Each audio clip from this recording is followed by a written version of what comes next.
Welcome to another episode of the Touring Fan Live. My name is Anthony Kruswitz, and I have a very special guest.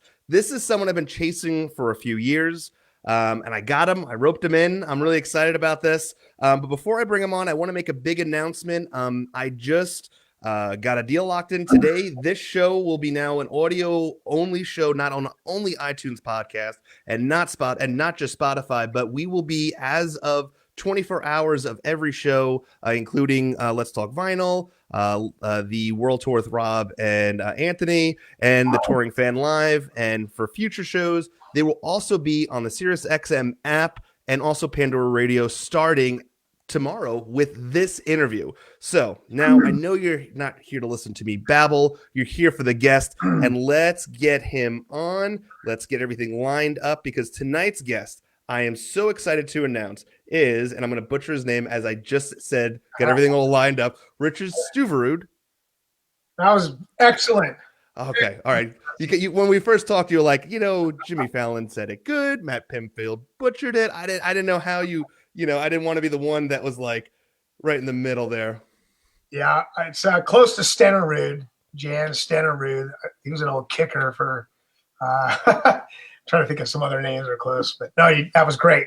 Excellent. Well, I apprappreciate that. How are you? Man, it's great to see that shirt.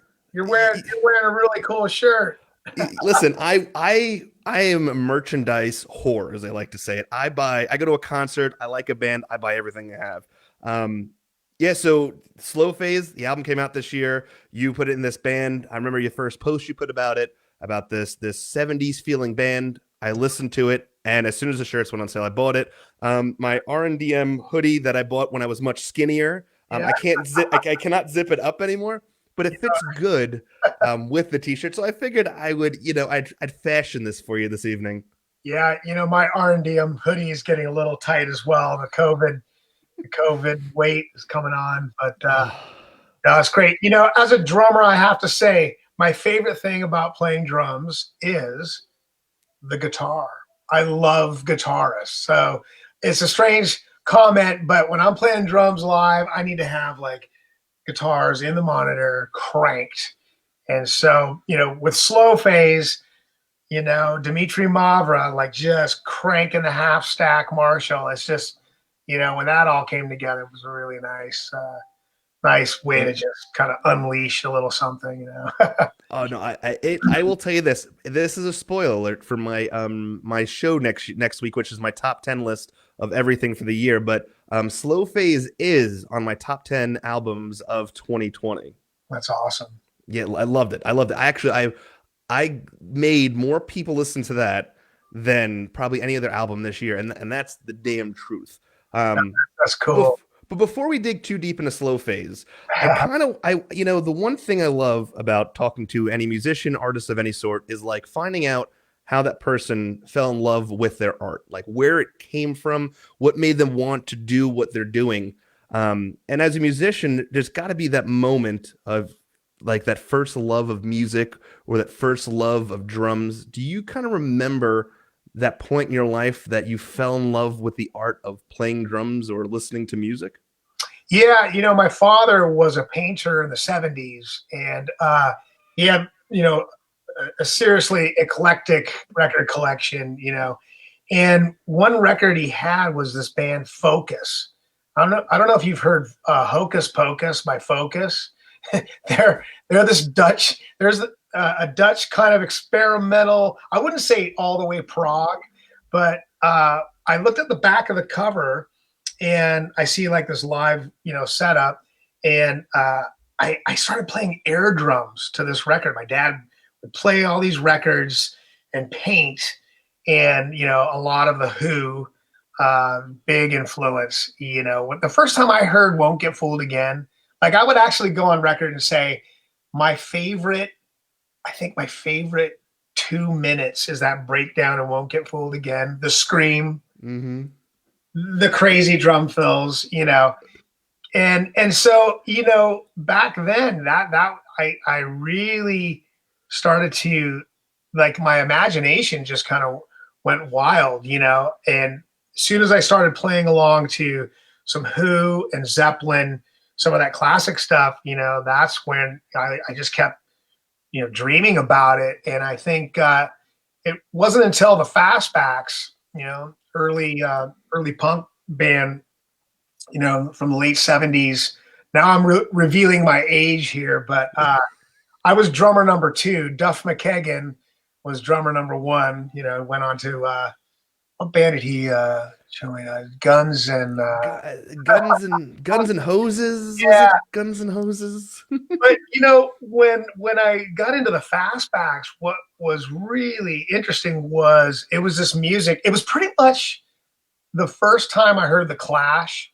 Like, I have to tell you, when I first discovered the Clash, I was also listening to Rush's Hemispheres, right? Wow. So yeah, and that's a mixture right there. Oh, absolutely. It was like, the craziest thing, and all of a sudden, so I'm kind of doing this like classic rock stuff, and all of a sudden the first Clash record comes out, and I'm just like, whoa, like what's happening here? And so I think with the Fastbacks, the Fastbacks aren't doing anything like, the Clash, but just in the spirit of like, just things are happening fast and it's just rocking. And I think that was like the first experience where like what I was envisioning as a drummer, like falling in love with music, like it got to the point where I was like, wow, I don't even really know what the song, where this is going, but just like the drumming, at that point was just really like,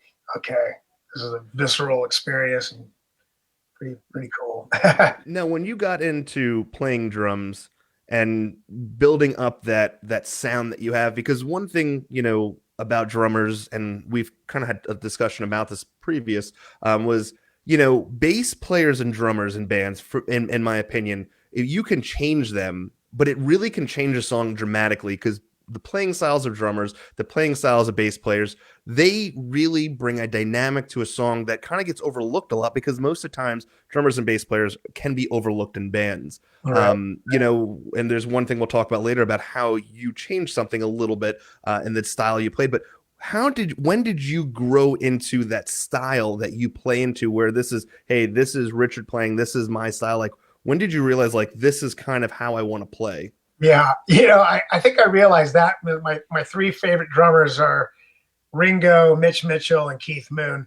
I have to also say Bonham is in there. So, but basically, to be honest, like just from a drumming perspective, a lot of times it's all about like the aesthetic. It's like, okay, I really love what Keith Moon did in this part of the song. I really love what Bonham did, and I was really into like Stuart Copeland, from the Police, early days. But yeah, so it's sort of like, in a funny way, I'm sort of like been just kind of redoing a lot of the same things and just finding really cool spots to sort of make it sound fresh. And but I'd say like with drums and bass, the first time playing with Jeff Ament was, that was sort of like, okay, things kind of opened up where, just felt like, and I've played with many bass players that I really feel that kind of become the anchor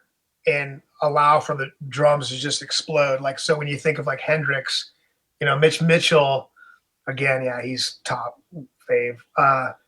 When Noel Redding would just hang on the riff and then the drums just explode. Like, I've been really lucky, to play with a lot of bass players that kind of allow me to go for it. And then, having like the Keith Moon thing always on my shoulder, like, all right, what would Keith do? I've had to try and find some restraint in certain songs in the studio. Like, okay, that's my go-to. How can I kind of, look at it in a different angle? But yeah. That's also so the Fastbacks, which was very much a punk-driven sounding band, early '80s, which is right around that time of when the Clash was heavy, the Ramones. It was very much a popular sound coming through that was a genre-defining time because the Ramones started it, the Clash redefined it, and then it kind of get brought out. And the Fastbacks, that's not a small name band. That's a very familiar name band going back. If you think to those people that listen to that style of music. Yeah. Yeah. When you think of a band like the Fastbacks, what memories like come to mind thinking of that band and your time with them? Well, one fun moment was touring with the Circle Jerks down a West Coast tour, and and that was another fun moment. That was right before Guns N' Roses. They had just signed their deal, and so this is probably like right around '86. And I just remember like just being super young and just wow, okay, this is like a growing up experience, Um, Making our way down to LA and sleeping on Duff McKagan's floor, the sleeping bags, and just like the early rock and roll experience. There was another show that the Fastbacks did up in Vancouver, BC. We opened up for DOA, and God, that was just wild. I mean, it was, everybody in leather jackets, everyone smoking, and just like, I felt a little out of place, in certain moments, but then again, it just really like, I just feel really super grateful and really fortunate to have some of these pretty wild, experiences that just kind of, it just allows for this, Growth. open road. So I'm assuming you had a leather jacket, right? Oh yeah. Is this a leather jacket that you still own? Is it like in the closet that you sometimes like? No, that it's long gone. However, Larry Steiner, a Seattle artist, he designed a $1 bill jacket. It was like all green, That was, I believe I was a extra in the movie Singles, and I think you could just see my arm, but the back of the jacket was, basically a $1 bill. I mean, it's pretty wild. We're going all the way back, 90. Now, let me when you went and saw the movie in theaters, then that like one scene come up, did you jump up and it was like, that's my arm? That is my arm. Pretty much, yeah. I would have done the same damn thing. Yeah. That's my shoe. That's my shoe. Yeah. Put that on my IMDb resume right now. Mm-hmm. Oh, geez. Yeah. So right from the Fastbacks, that's kind of the start. That's the defining moment of you really pushing the start of your music career going forward. The transition from Fastbacks into future music, because the Fastbacks is probably would you say that's the fastest, heaviest kind of music that you played? Well, the interesting thing with the Fastbacks is like, I mean, another band I really like from those early eras, the Buzzcocks. Oh yeah, Buzzcocks had a lot of like melody, and so the Fastbacks, 2 women, 2 men, and Kim and Lulu would share the vocals, and Kurt Bloch's a genius. I mean, he would write all the parts and but really give me a lot of freedom with getting the drum parts for songs. But I think like that was an early it was cool, and I think when I shifted gears from the Fastbacks, it wasn't anything to do with the music. I think it was more or less I was a little bit frightened, actually. We played shows where skinheads were showing up, and what was weird was I think the Fastbacks just considered themselves like this like almost like more of a pop element to it, but yet in these early circles, from 80 to 83, with these like show with DOA, there were a lot of hardcore punks that would come to the show. And it got kind of wild. So I kind of just did a weird 180 and kind of just got into like some heavier hard rock stuff, and that was kind of the beginning of the War Babies. So that was just a complete shift. That kind of takes us right into like 90, 91, and our first record deal. Nick Terzo, who signed Alice in Chains, signed War Babies. So. We weren't anything like Alice in Chains, and we kind of fell again in this sort of, much like the Fastbacks. Now, when I think about it, in a weird way, the Fastbacks weren't a hardcore band, yet the band was sort of in this realm of like, wildness. And I think like War Babies, we weren't grunge, but we weren't Warrant either. You know what I mean? Like, Yeah, I Tony totally and I get it. had a vision of like Mott the Hoople and maybe Aerosmith, and uh, but I have a funny story. When we were tracking at A&M in LA, prestigious studio, I was like, oh my God, we're doing it, you guys. And all of a sudden Nirvana, Smells Like Teen Spirit, comes on the radio, and it had gone to #1. And we were just like super happy and excited, but at the same time, like, okay, well, we're doing something a little different, but it's cool, you know. Not to get off topic, but isn't it interesting how much more clever band names were back in the day? Like, War Babies, Fastbacks, Yeah. Circle Jerks, The Clash.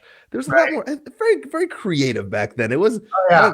not as creative. Kids nowadays aren't as creative with the band names. There's like 5-syllable bands, Yeah. disco. Clap Oh, your hands and say, yeah. I thought of a name currently, Maxine and the Vaccines. hey, I was you like you might want to trademark that. Karen O on lead vocals, and I don't know. But Oh man, no, but didn't mean to get off topic, but it's one of the things I always I think back to is like when you think of your first band name, like usually it's like a terrible band name, right? Like the first band you're ever in is like some just over the top ridiculous band, it's interesting. But I mean, your first true band was the Fastbacks, right? I would say so. I think before that it was like neighborhood kids, some older kids, and although one of my oldest friends, Eric Johnson, we grew up together. He was technically the manager of my very, very first like non-professional band, and we were called High Voltage. Ooh. And we used old cabinets. My parents renovated the kitchen, which is ugly cabinets, like pink, and green cabinets for seats. And we sold candy. The sax player, his grandmother worked at a candy store, or owned a candy store. But my friend Eric Johnson, who went on to work for Soundgarden, Pearl Jam, and Neil Young for the longest time, he was the manager, man. He had the idea. As a matter of fact, he designed my I've got a Christmas single. Oh, This is the greatest. Oh, yeah, dude. Whoever's listening, if you have not heard, you're going straight to jail. Straight to jail for Christmas. That is on his Bandcamp. I am telling you right now. I think this is going to be a holiday tradition of a song going forward. I had to change the lyrics. The original lyrics were like, I hope you go straight to hell by Christmas. I knew that was way too hardcore. And then in light of finally some good news, I started thinking, whoa, hey, I hope you go to jail by Christmas. It's weird getting political. It's like there's moments when I almost feel like it's a real fragile thing to do with music. But 3 years ago, Jeff helped me put out the single, the Not Afraid single, and I wrote this song, Not Afraid, just about gun violence, from the Sandy Hook thing, and then the Paris attacks. The Paris attacks, which is more of a terrorist situation. But nonetheless, I remember doing an interview, with Jeff. It was for PJ Sirius Radio a few years ago, and I was just kind of like, feeling like I don't know about getting so political. And I remember Jeff going, "No, man, it's good. It's good to go there. It's good to go there. Like that's maybe there is some importance to like. I mean, on one hand, you could try and separate a little bit of that art and kind of try and lift people up. There's plenty of bad news and all of that. But then at the same time, if you can use your art, your music to kind of, shed some light on, the darkness. Well, I think as an artist, like yourself, I'm no artist, but I think you earn the right to be able to speak your opinion.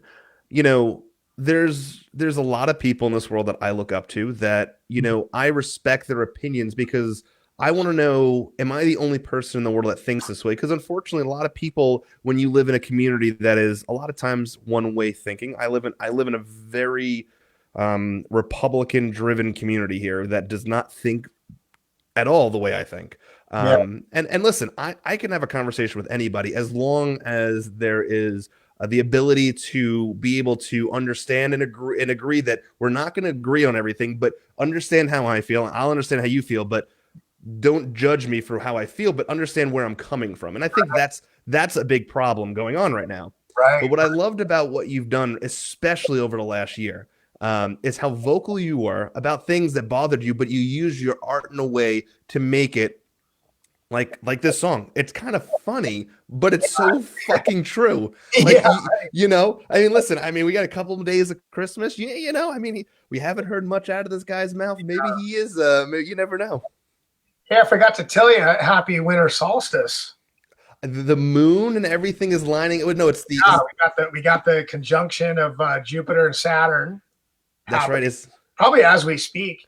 But probably so. we have to acknowledge that this is the shortest day of the longest fucking year of our lives. I mean, you know what I mean? It's like, whoa. Well, What a, isn't the most fucked up thing like 2020 is supposed to be like perfect vision? You're supposed to see things clearly, and I don't.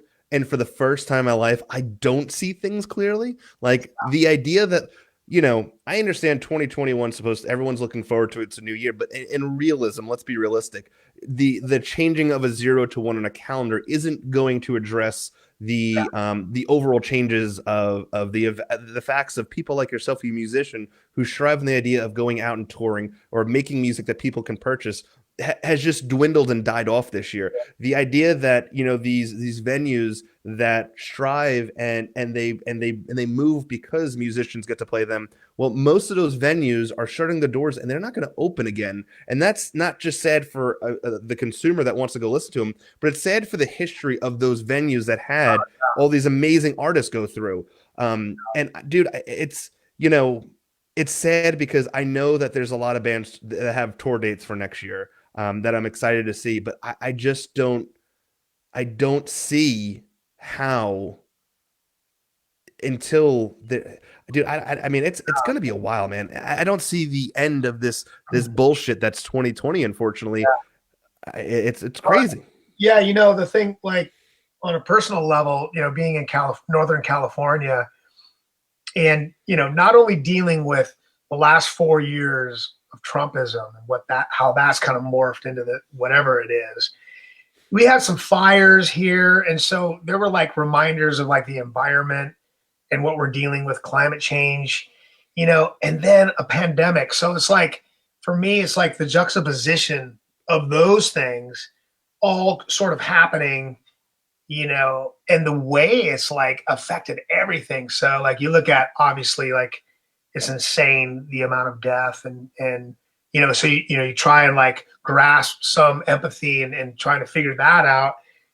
And then at the same time, you're looking at things all the way down to how it's affected the economy and small businesses, all the way down to like, yeah, concert production, bands, it's small venue owners. Like, geez, it's really pretty insane, You tend to as humans, and I'm speaking for myself because I don't want to speak for you or anybody else that's listening.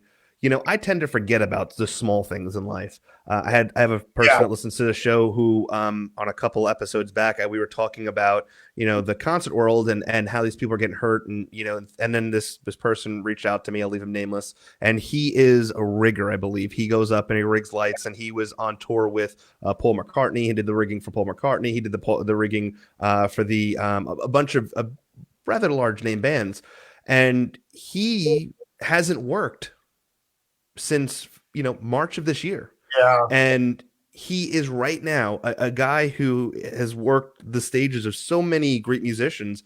He is now working at a Taco Bell Oh no. in Georgia Oh my God. because he has 3 kids in school. He has a wife that was a stay-at-home mom. She is now working at a local retail and just to get by. Yeah, that's just wild. You on a personal level, I have to feel really grateful. I also teach music at the Berklee School of Rock, and it's been pretty amazing that we've been able to stay open.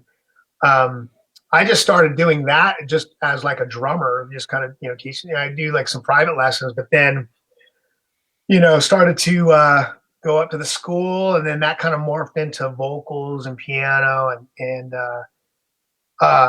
but fortunately, we've been able to practice the social distancing and masks and all that, and then also do lessons online, to kind of balance that out. But yeah, it's been, I have quite a few friends. The same thing, like with your friend that does rigging. It's like nothing happening, nothing. So it's pretty It's tough. brutal. Well, with you working for Berklee, what is it like to give like your background, your history of being a musician, and giving that knowledge off to younger artists that are looking to be? Oh man, I have to Super, tell you, it's the most gratifying thing. It's hard to even describe. Like right now, I'm teaching a group of 7, like 13 and 14-year-olds, Who music. So we're going to do like a Who show. And I'm like, Keith Moon, my hero. And it's been really wild to sort of like, get them to work together on some of these songs that, really challenging actually. Early Who is, you can navigate, the song structures, but, like we weren't able to accomplish Won't Get Fooled Again, but we've got some of the other classics. But I just never in my life, thought it would be that rewarding just to like, I have some really young vocal students, and like just this imagination of like, they're not even singing in a mic, and we've got like, social distance studio, and I'm behind the piano just doing the basic vocal exercise, and just like, I'm talking like, kindergarten level, so it's like really super young, and then all the way up to like, early teenagers, so it's been really pretty interesting to, I've even shared some stories too with the kids with the Who. The time I met John Entwistle, like, at the Rainbow in LA, they're pretty funny. What was he like?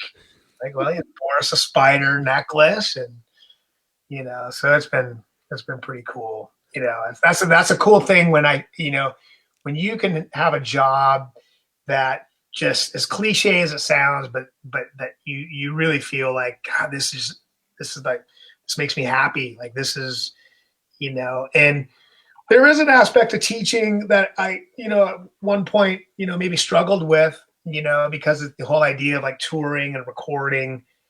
And then all of a sudden when that kind of isn't happening as much as it should be, or you have to make some adjustments, especially with COVID, teaching. I mean, you start to kind of look at things differently, and you're pretty grateful, to be able to just, okay, keep something rolling with the music, now, now talking about keeping with music and passing off music, I know one thing that I know you're proud of because you post about it often is your son, who is an inspiring drummer. I mean, but he's extremely talented. I mean, the videos you post, unless you're just doing like 100 cuts and you get that one and you put it up, but I mean, the things you're posting, it's rather impressive seeing what he's coming to do. And I mean, how old is your son? Well, he's 14. Okay. But the cool thing is, he started to get involved with a boy choir. So he's kind of in the school. He was at the after school program, but so the balance of like getting some serious structure from like a choir and then rock and roll dad, it's a pretty good balance. But I brought him into the studio. He played drums and sang on a couple of songs. Well, on one song on my full length album that I put out this year. And then I have a 10-song record that I'm going to put out hopefully in February. And Okay. I'm waiting on the art, a special art from Mr. Ament. I'm hoping he's working on something for me. So if that happens, that'll be really extra special. But my son singing a lead track on that, and God, it's just been amazing to like kind of bring him in the environment. And I feel like as that rock and roll dad, you know, I'm trying to be pretty careful about like not being too pushy with it. I think, you know, there's a fine line with that because, you know, you can kind of, you sort of need to let them kind of find their way with it. But, you know, he's taking piano lessons, Wow. drums, you know, to a lot of stuff I'm working on, and doing his own singing, you know, really pretty special.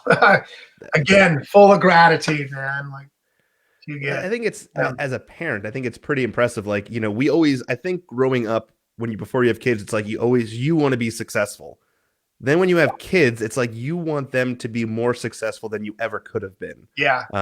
Like Well, it's when RNDM, when we played the first Bottle Rock, you know, my son was in first grade, and we opened up for I think we went on right before Jane's Addiction, so it was just hilarious. So he's with his, you know, I have some friends that have their first grade daughter, and we're all hanging out, and they're in VIP, you know, and I remember backstage, John Doe, X was on one of the other stages, and John Doe was kind of hanging out. And he sees me with my son, you know, and he kind of leans down. He's like, "Hey, kid, someday this is all gonna make sense," you know. And I was just like, that was a really cool thing to say, and you know. But you know, it's wild. Now all of a sudden he's 14. It's like, where's the time gone? You know. well, full circle when it comes to that. And, you know, I had talked to you about this previous because I said I didn't know if I was bringing it up or not, but just I think it fits the story a little bit. You know, when I first met you, 2016, like my son, who is about to be 11, I bring him a lot of concerts. I want him to be involved in the arts. He's very heavily involved in sports, but I want him to recognize the arts, and he does enjoy going to concerts with me.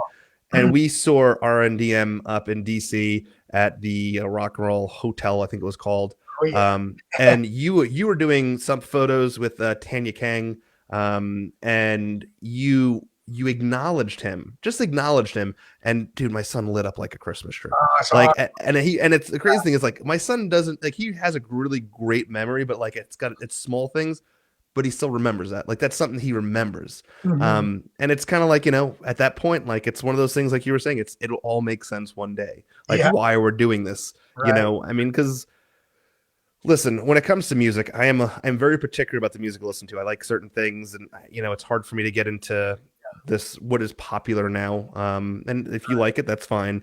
But you know, I want him to appreciate the art of bringing talented musicians, which, you know, RNDM was Joseph Arthur, who's an amazing singer-songwriter, Jeff Ament, who is one of the most underrated bass players of our time, and I mean Richard, I mean, let's be realistic, I mean, a fucking phenomenal drummer, all on stage, and you have these three pieces coming together, and I mean, you know, ghostwriting, I mean, there was the album was just such. Yeah, there was a lot of magic there. I mean, the first album, you know, I remember Jeff like reaching out, going, "Hey, you know," because we both knew Joseph from, you know, a while ago, and massive respect. I mean, to this day, Joseph is like my songwriting hero. I just really like.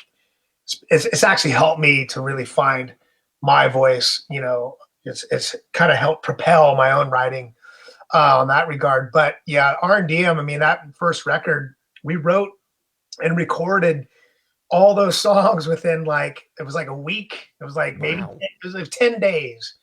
And Jesus. like just the magic between us and the energy, you know. And then also on the second record, I mean, it was a departure and a new territory.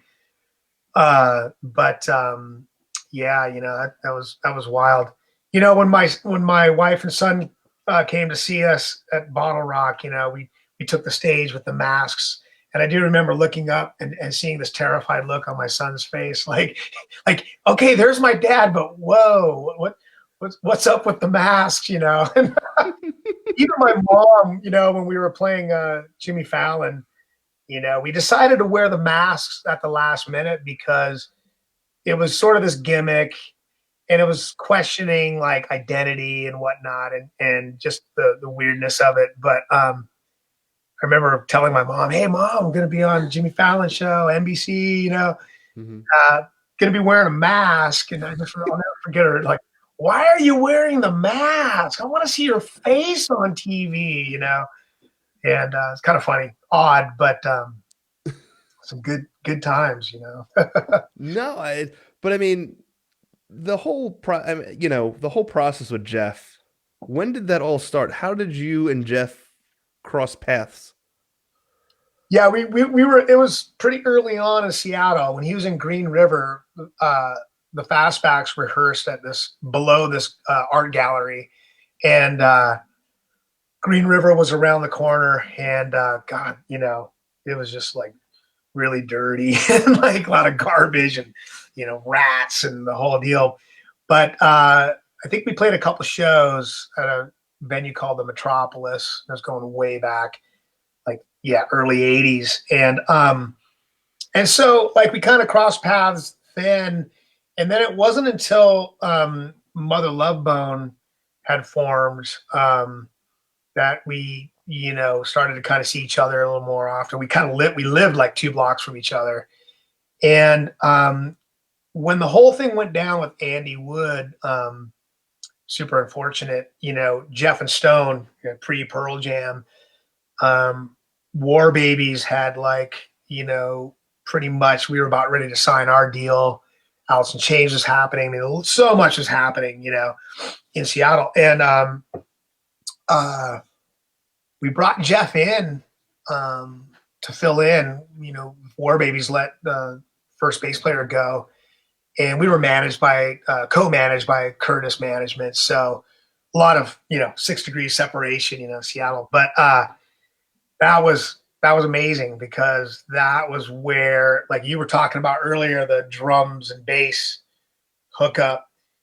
Jeff was just like into all this eclectic. His first time I ever heard of Cameo, brought in all this funk stuff. I mean, I was familiar with Parliament, Funkadelic, and incidentally, recently I'm just really digging into Miles Davis on the corner album, just blowing my mind. But back then, Jeff's just like, we're getting in this funk thing, and it was quite a departure from War Babies. But we would just like play and jam, before rehearsal. So that really kind of solidified things. And then soon as after Pearl Jam exploded, there were moments of like, okay, he had the opportunity to record and start to get his own songwriting, and that was kind of the beginning of Three Fish. In between Pearl Jam records. So, it was pretty special moment, I can only imagine. I mean, like I said before, I mean, the laundry list of bands that you've been a part of, I mean, is historic in its own sense. I mean, the one cool thing, I went and visited Seattle was the thing I learned quickly meeting different people is like there's so much intertwine of everyone working with everybody and having these stories of everything coming together. And the one thing I admire about Jeff and Mike and Eddie and everyone that's involved in Stone with their roots so heavily deep in Seattle is like they are still heavily involved with so many artists and doing so many different things there that they're consistently, building on from. I mean, RNDM to me was such a magical moment of music. Three Fish. I mean, that's another. The music that came out from those albums and Tres Mts.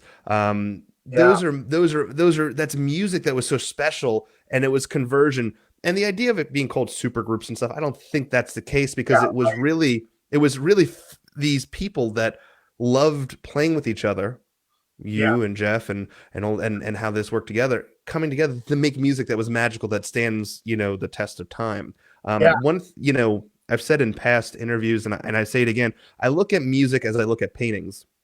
you're giving a piece of yourself up while you're making that music. There's that your heart, your soul, your energy is being put into that, and that's how you live forever. You're living yourself through that music that you're giving the creativity through. And I mean that's why I admire musicians, because it's amazing to me. Like you had said, that one album, it took 10 days to put together, and it blows my mind. I can't write a fucking song in 30 days.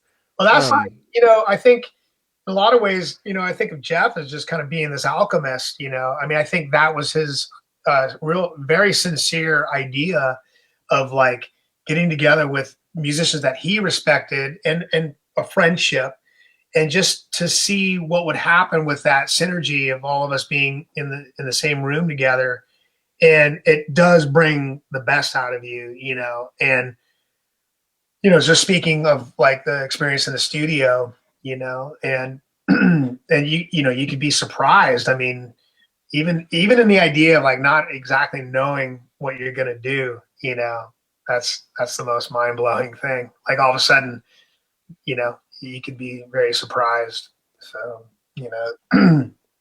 I always love hearing about the process. Like I always like the idea of how you process or get yourself ready to record a song, or how that part is brought up. With you being a part of so many different bands, do you have one process that you get yourself mentally prepared for, or how you do things, or I don't know, drink a certain drink, or how do you get yourself ready for like to record? Is there a certain way that you write and record, or is it just like it's a natural thing where it's just like, hey, it just comes in the moment?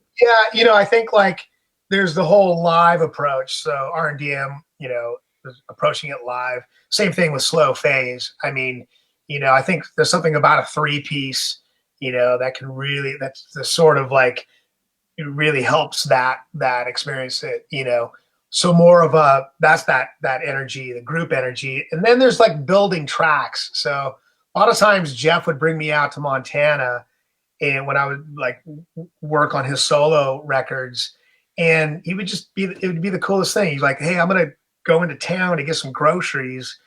If you got a new song idea, just go ahead and layer it, get it started, and I'll come back and I'll put on some bass. And so the collaborative effort, is really interesting to me. I think it's one of the greatest things. Like I know a lot of my musician friends here. I'm in a band also called Wrecked, and Sluggo Colley, great local Bay Area guy. And we're talking about like just missing playing shows. I mean, for sure, just even like the smaller scale shows. But something about being in the studio. I mean, as much as I love the live experience, I mean, I think there's no mistaking that feeling. But something about the studio is just, that's another place where, oh my God, the last few years has really felt like this is like home to me, and just to just dive in, it's a little bit more of an isolated experience, but it's been pretty incredible. Super fortunate on both ends, man, like live and recording. I've learned so much too. I mean, it is weird to be in so many different bands, it's sort of like the chameleon element, but I feel like on one level, it felt natural to kind of just try and explore. It's sort of like traveling, I mean, kind of want to travel the world, want to, Well, you've been posting some pictures recently. You were in Egypt. I saw those with the pyramids behind you. Yeah, That that was a while ago. That's the other thing that's interesting also about the social media thing, like, where it's important to be in the present moment, but it is interesting how, we've got this nostalgia, going on with a lot of memories, and of course you have to be careful about that. I think, I think it's pretty healthy to just try to have a good, healthy feeling about the past and see what you can do in the moment. Well, it's interesting. So there's this on Sirius XM radio. There's this like doctor channel, and they had this doctor on like 2 weeks ago, and they were talking about how um, kids are growing up faster, and we're noticing it more And it's not because time is moving faster. It's because when we were younger, right?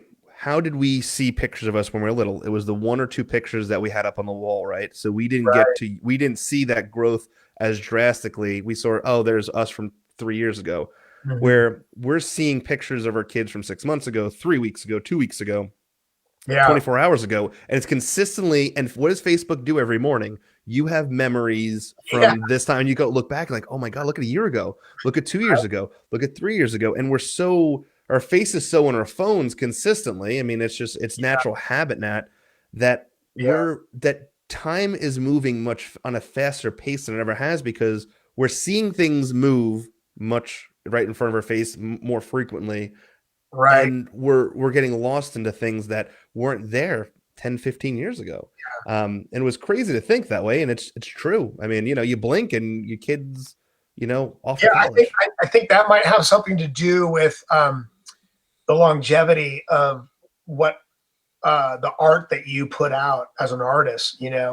Um, I think there was a time when, yeah, you have this object, this art, this physical thing, and I think like there's nothing wrong with the digital realm. Um, there's nothing. It's not too anti technology, but I think with social media and with the digital realm, things are just like, oh, that's old hat. Like within weeks, within something that you've done. Like I've been putting out these singles, and it feels natural. They're older songs that I've kind of finished and just feel like, okay, I really want to just get this out, even if it's just for 50 of my friends, and what's interesting is, God, just looking back at Bandcamp, somebody just put out like, a month ago, feels like that almost feels like a year ago. It's weird. Like, and, I don't know. It's something about it's playing there's a psychological element to it, um, but It fucks with your head. It yeah. really does. It really fucks with your head. Now, talking about something. So when we were talking about, I did my homework up on you. Of Oh, course, you coming on the show. I got to dig deep. all right. And one thing that I learned, and I had to smack myself a little bit, because I find myself being like a nerd when it comes to like especially Pearl Jam and stuff. I mean, the reason I even got into doing shows and podcasts that grew from it was because of Pearl Jam.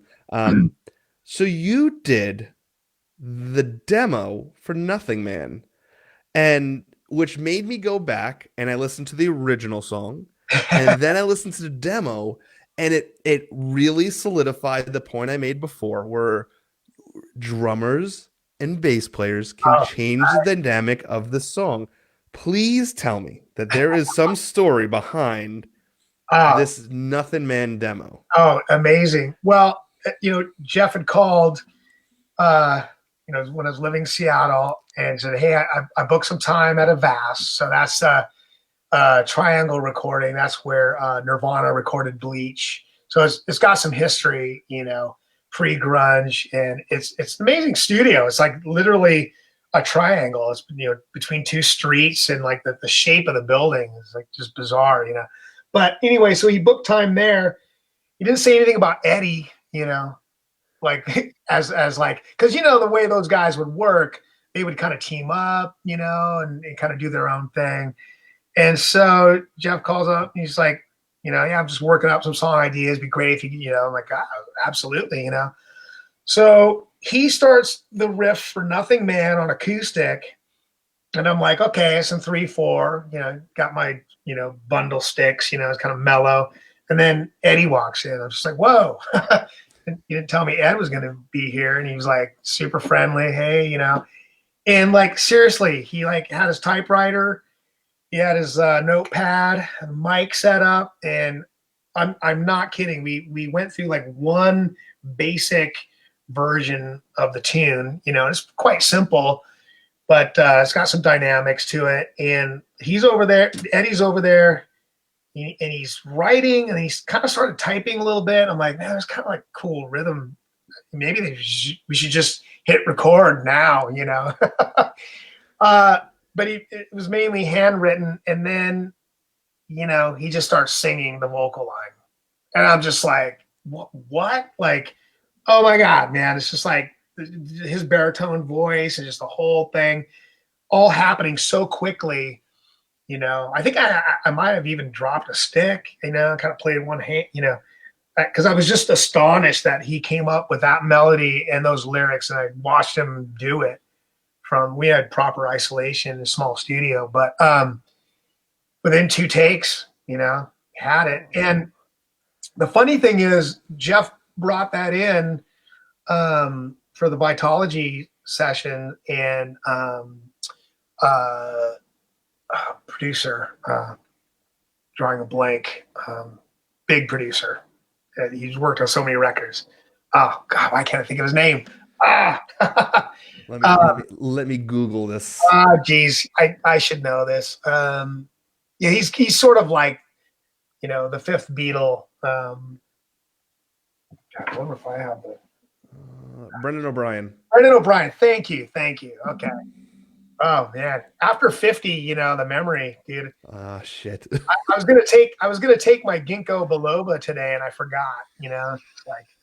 But anyway, so Brendan O'Brien, he heard the demo, and he's like, "Holy shit, you guys need to record this." And I think the rest of the band was just sort of slightly indifferent to the tune. I think Eddie was like pretty happy with the song in general, and so they re-recorded it. And Abrazis was in the band, and it was on. But the cool thing is, after the fact, and maybe this was when Dave was out of the band, Kelly Curtis had told me once, and I don't know if it was just to be nice, but he was like, Eddie likes the demo version better than the actual recording. I'm like, really? Because I'm a little bit sloppy on that 3-4 time.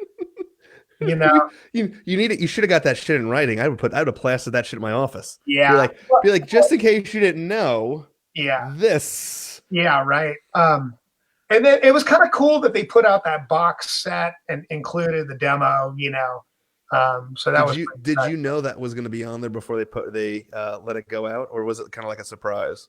It was just, I think it was something that they kind of just had in the vaults. For the longest time, I had a cassette without a cover. It was just like a piece of paper that said Eddie Vedder, like just so I wouldn't lose it. Like that was the only thing I had, at the time. This was like 94, pretty funny. I hope I still have a cassette somewhere. God, that. Well, first of all, Nothing Man is that is an emotional song. That's a fuck. I mean, that is God, that's a top 10 Pearl Jam song in my eyes. Amazing, right? And you fucking saw it just come to life. Yeah. That would be like, for how I'm seeing it through your eyes is like how you would see someone talking about the Who writing anything back. That's right. Amazing. That's fucking history. Yeah. I mean, this band and everything it's involved in, it's fucking history. But I mean, dude, but I will say that listening to the demo version of Nothing Man and realizing that it's, because a lot of times listen to music and it kind of sweeps past you a little bit because you've already heard it. It's a different version. Okay. But now listening to it, understanding that, the other day I'm like, oh, well, I got to listen to this now that I'm interviewing him. I got to kind of understand this a little bit more. I'm like, shit, I might have to agree with that. You might need to get that in writing, and I'd put that up on the wall somewhere. Yeah, that's funny, right? Oh, dude, I love it. I love it. Wow. So now let's talk about this year. This year has been it's a fucked up year. We've talked about it already on the show. But you have released a solo album. You have released Slow Phase, which, like I said, Slow Phase to me really hit home. I'm telling you, if you were listening to the show as soon as the show's over, because I prefer you to listen to the whole show, go right out and first of all support Richard. You can go to richardstuverud.bandcamp.com. Listen, throw the guy some money. He's got plenty of things you can purchase. Do you have any more Slow Phase t-shirts for sale? I have to talk to Dave about that. Let's get that shit rolling. Yeah, there you go. Yeah, merch. That's merch. Like I said, it's merch. And then, Richard just put out the most recent single that is a Christmas classic. It's going to be right next to the Charlie Brown Christmas tune, which is it's Mm. how it's because I want to say it. I hope you will go to jail by Christmas. I hope you will be in jail by Christmas. Yeah, it's you're going to jail by Christmas. You're going to jail by Christmas. I don't know if it's more or less looking like next Christmas, but that's Listen. A weird phenomenon with him is like, even when he's out of our, peripheral, like when he's just gone, it's somehow he's still going to be, I don't know, hovering. It's just terrifying, but hopefully. I'm looking forward to like April of next year. Yeah, there you go. Because I think January, I'm very excited about the Biden camp. I'm a big Kamala Harris fan, so I'm very excited to see what she's going to do. So I'm excited about that. But like, January is going to suck because there's going to be this cult of Trump. And and if I offend anyone for listening to this, I'm not really sorry about this because it is true. There is a certain group of people, not all Trump supporters like this, but there is a very large portion of these supporters that they have this negative aspect of things that it's scary. And I don't know what's going to happen in January with that. And then, of course, February will roll around and shit. Once we get through the second vaccination of COVID, and once we get through Biden being able to get his hands more involved in things, and let's get back to green, to green, and let's get this. Let's be real. Science is real. Let's get global warming's real. Let's start fixing shit. Yeah. And things start changing. I'm gonna be honest with you, dude. I really think in a year's time. Yeah. First of all, I will say this, and I'm willing to bet this. I could see by February of next year, Trump will be kicked off Twitter. Yeah. I can see it happening. I can see Twitter being like, "We're done fact checking your shit. You're not the president. We're done." Exactly. And that might be the best thing that happens to us because I don't think he can go to Mar-a-Lago and go play golf for the rest of his life. I'm over it. Yeah, for sure. But yeah, dude, 2020 has been an interesting year. But getting back to the music side of things before I go on a fucking political rant and piss off more, this could be a 2-hour show. Like, it fucking could. It really could. So Slow Face came out this year, which once again, I'm telling you guys, listen to it. It's such a fucking fantastic album. If you were a fan of 70s rock, this is going to hit you so hard. I love it.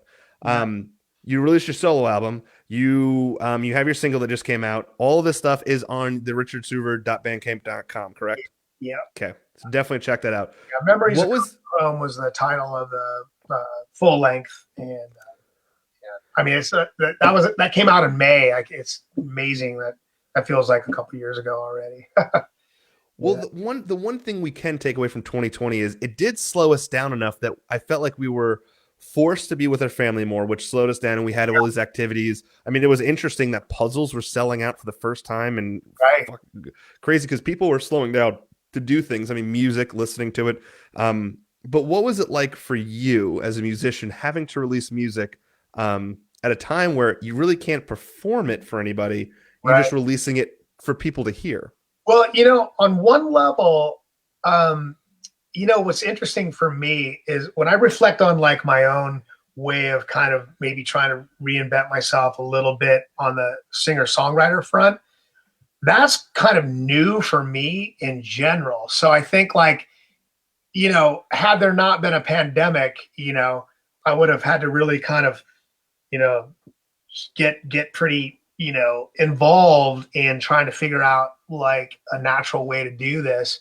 And I think like having the pandemic, it was pretty depressing, but at the same time, I understood that the way it had affected other artists, it kind of became this this way to sort of like not necessarily commiserate, but like we could just kind of like identify and just sort of like kind of just try and figure out a way to stay positive. I think that is the most important thing because the negativity around it all, and again, what I was saying earlier, like just with the 4 years of Trump, the pandemic, the environment issues, it's a lot, and it kind of like, okay, how does that affect like what I'm going to write about, and so I kind of feel like it's been pretty interesting on that level. Hopefully we'll be able to rise above and get the shows going and keep putting out, as much music as possible. I think that's sort of like what's been happening quite a bit. I mean, the live streams and, even another songwriter I look up to, Johnny Polanski, also put out a record, I think back in April, and then put out another one like just recently. It's just like a lot of respect for, as much as I'm always going to be the drummer, I'm good with that. It's my main instrument, but I will say that there is this like really deep desire to kind of find a way to navigate in that singer-songwriter mode. So, along with Joseph Arthur, Johnny Polanski, Mark Lanigan, another, man, that guy's voice. Every time I'm in the studio, a lot of times I'm like thinking of Mark Lanigan, Totally. It's gotta, it's good. It's just crazy. I'm yearning for a live experience. I'd pay to go see an old man with a fucking chainsaw hitting a damn trash can right about now and calling that music. We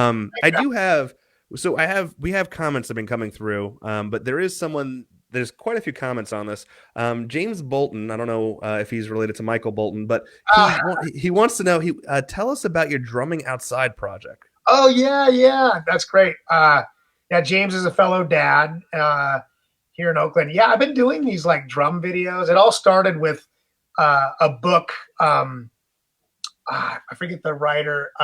He wrote a book. I was on tour in England, and when I played in Liverpool, I had to go down Matthew Street, and I found this book, Drummed Out, and it was about like the story of the sacking of Pete Best. And kind of brutal, like just, and I just thought, Drummed Out, like, I'm gonna take it and kind of have some fun with like the instructional video, but like kind of maybe mock it a little bit, and just I've got a few pretty whacked out, drum videos. But then I started to think about like, it's getting loud in the living room, so I like would seriously just like full throttle with a kit in the house, like, Bonham or Bill Ward drum part. And then I just started doing this series, Drumming Outside. And the first one was, it kind of sounds a little cheesy, but setting up a small kit in front of the ocean, playing John Bonham's The Ocean, groove. I think pretty fucking clever. And my wife, God bless her soul, she teaches, she's a architecture and design professor. I'd get her doing some of the, camera work. Then I shifted into the drum part for Neil Peart's Trees, and I set up a double kit in the woods.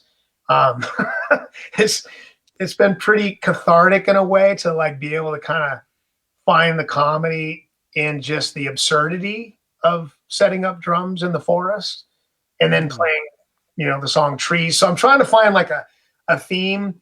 And so the latest one, Miles Davis on the corner, Jack DeJohnette on the kit from an old album. And it's just this wild, eclectic, like, there's tablas, acid electric guitar, like crazy horns. And I played the drum groove for that downtown Oakland, basically in front of the Fox Theater. It's kind of boarded up. And so I've been getting a lot of love on a local level, on that. So it's been pretty fun. That's kind of, I would like to see In the Air Tonight by Phil Collins. Oh, cool. That would be a clever. I mean, I don't know. I'm not trying to tell you what to do, but I was, as soon as you said, I'm like, God, I don't know how the hell you would be in the air per se. Yeah. That's a pretty, that drum beat. I don't know how, listen, you could be driving down the road for everybody air drums that. There you go. It's classic. I'm trying to find a building. I'm really into, what's the Zeppelin on Physical Graffiti. I'm trying to think of the song now. Jeez, got to get that ginkgo biloba. Yeah.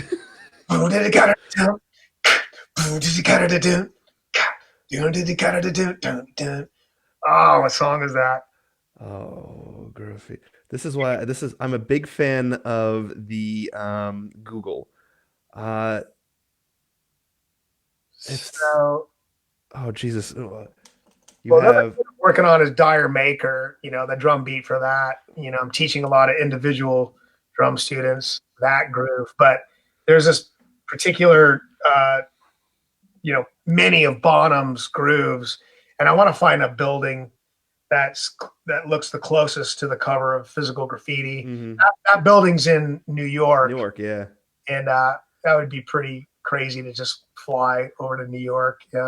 Just to make that video.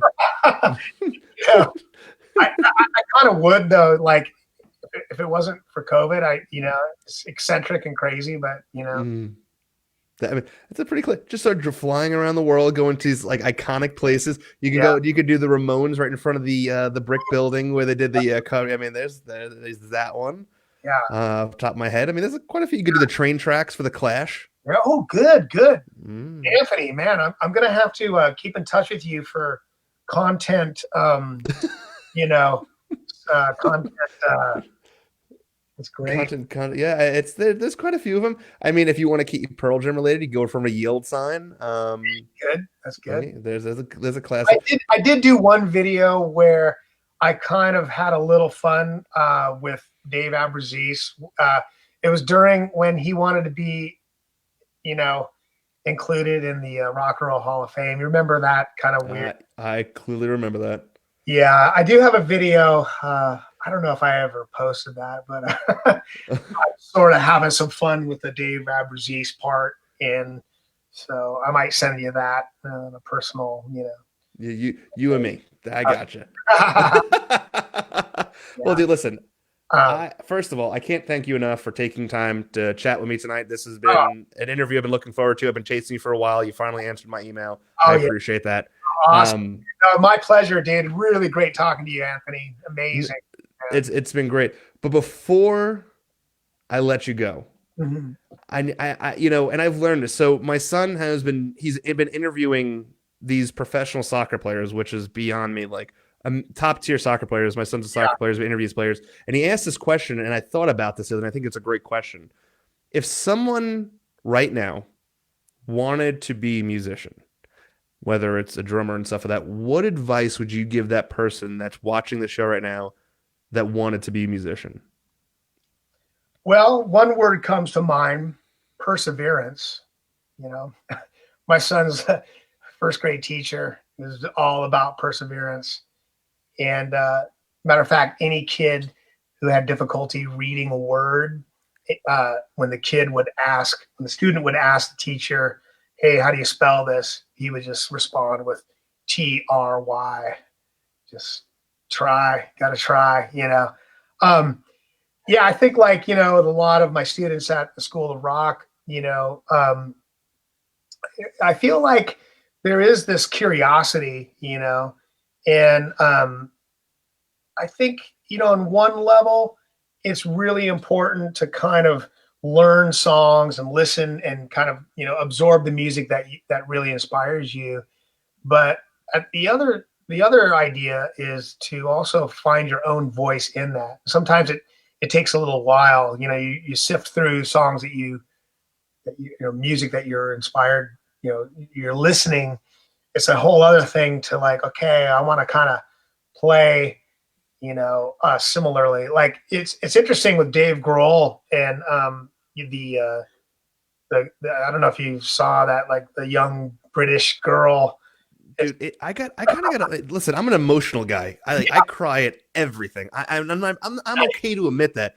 I got emotional for that girl because, like, Oh yeah, growing up, could you imagine like having a role model of yours? I mean, and she's been working with top tier, like professional musicians that have acknowledged her. And listen, I think it's amazing that a young girl, first of all, is getting acknowledged because listen, I mean, if women can do just anything that a man can do, yeah, and she is one hell of a talented musician. Yeah. But that video of her reaction the first time Dave responded back, dude, Yeah. I got it was magical. That's amazing. Yeah, and even like with most of my vocal students at the school, a lot of times, especially when they're really young, they might not know, they have like their go-to pop songs that they're inspired by. But I'm also teaching piano, just some basic rock, piano. And through teaching that instrument, that's my main instrument outside of drums. Guitar, I'm a hack. Always have to have like my go-to guitarist, Neil Walter in LA. Oh God, Dave and Slow Phase, Sluggo and Wrecked, Anthony Pulsifer. I mean, I'm so lucky. But when I'm teaching a young student learning to sing, I'll have them kind of create their own song. So in a way, it's like, instead of going on the template of like keeping, everything with like, a cover song, I mean, of course that's important, that's the inspiration. Sure. But like what I'm finding that's interesting is this idea that they're coming up with like, 3 of my vocal students, the young girls at first grade, kindergarten, I have them like, I'll provide like a basic chord structure and they're kind of coming up with like songs, like it could be about anything, like, and I find that really interesting because that plants the seed of like being a little bit more original, which, it takes a while to kind of, but I feel like maybe that's more of like the education, my own pedagogy is kind of like unfolding into this thing of like, whoa, yeah, we're going to learn some Who songs, but you know what? We're also going to maybe see if you can kind of write, a song that's in that spirit. You know what I mean? Like that's kind of a goal of mine to see because then I feel like that could be the one thing that kind of opens things up. Not to say that like playing drum covers and, learning all the songs is not that is really crucial and important. But on one level, like, wow, let's get that original creative thing going, Oh fuck, man. Yeah. Maybe one of these days you'll have to teach me a lesson or two, because I am what they call a hack of a musician, period. Richard, thank you so much for coming on to Touring Fan Live. You see my button right here? Let me say, not the best. Wait, does it say, but pretty good? Yeah. Fastbacks played the Sub Pop 30 reunion. I was a guest drummer and, got a bunch of Sub Pop merch, and this button always kind of keeps me humble. It's pretty good. That's right. Dude, Richard, listen, once again, I can't thank you enough. I've seen you play live before. It was an honor. It's an honor to talk to you. Yeah.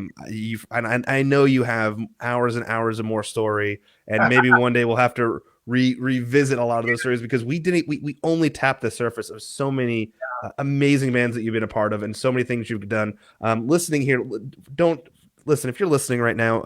And Richard is such an aspiring and amazing, fucking talented musician. Check him out, richardstuverud.bandcamp.com. He's got some great stuff up there to listen to. You can support him at that point. He's another solo album coming out next year with little teaser, potential artwork by Jeff Ament. We'll have to wait and see. Potential. We'll see. Push his ass. Let's get it going. And then let's see. Well, get some T-shirts out. We'll support him. Richard. We need to get you a merch guy. Okay. We need a merch guy for you. We'll get that working. All right, guys. So listen, Anthony, you're the best. Oh man, I appreciate it. Thank you so much. All right, guys. If you're listening right now, wherever you're listening to, this is going to be on iTunes, Spotify, and now on SiriusXM Pandora Radio. Check it out. Until next time, I'm Anthony. That's Richard. You have been listening to the Touring Fan Live.